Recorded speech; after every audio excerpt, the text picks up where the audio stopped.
The Gestalt cycle. A Gestalt cycle is something we are experiencing all the time. Whatever we're up to, as long as we're awake, we are on one part of the cycle. It starts with a sensation, a feeling in our bodies, like hunger or needing the loo, like Bruce here. The second stage of the cycle is awareness, when we become aware of the sensation.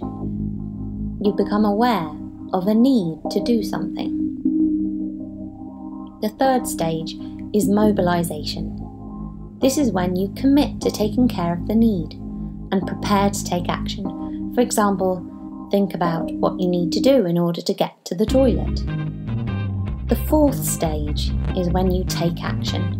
You do what is necessary in order to meet your need. In Bruce's case, he excuses himself and walks to the loo and gets ready to... Oh, Bruce! The fifth stage, final contact, when you meet your need. And we all know what Bruce needed.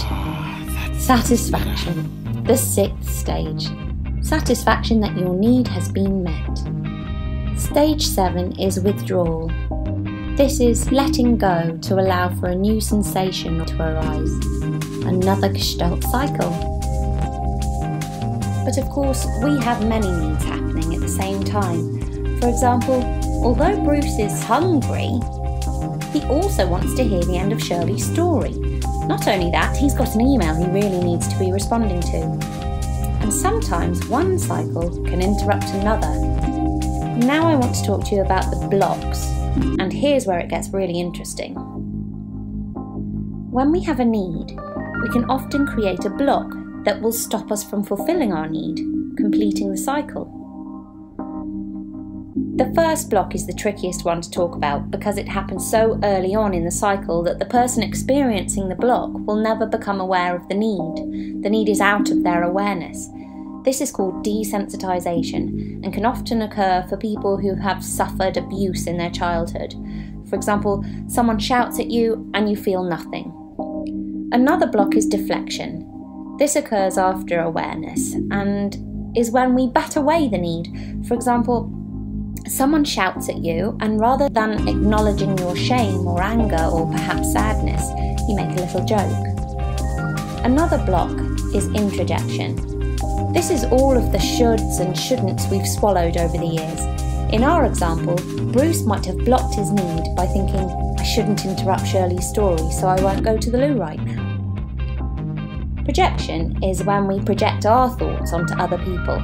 Essentially, we guess how other people might be thinking or feeling. In our example, this might happen for Bruce just before he gets to final contact. What if they hear me pee, he might think. They'll think it's disgusting. And then he might decide to hold it in until he gets home. Retroflexion is another block where we actually work against our need. For example, a child needs to do his homework and due to the fear of failure, rather than trying to answer his questions and risk getting them wrong, he retroflects by not doing it at all and will therefore get punished at school. Confluence is a block that occurs when we go with someone else's need rather than our own. For example, Bruce really fancies a shepherd's pie, but Shirley says how wonderful the burgers are, and even though Bruce still prefers the idea of a shepherd's pie, he orders a burger. Egotism, the final block. This might interrupt your satisfaction. For example, Bruce has eaten his burger and has satisfied his hunger, but immediately begins to tell himself that he shouldn't have eaten that, and now he's going to get fat. So there you have it. The Gestalt cycle.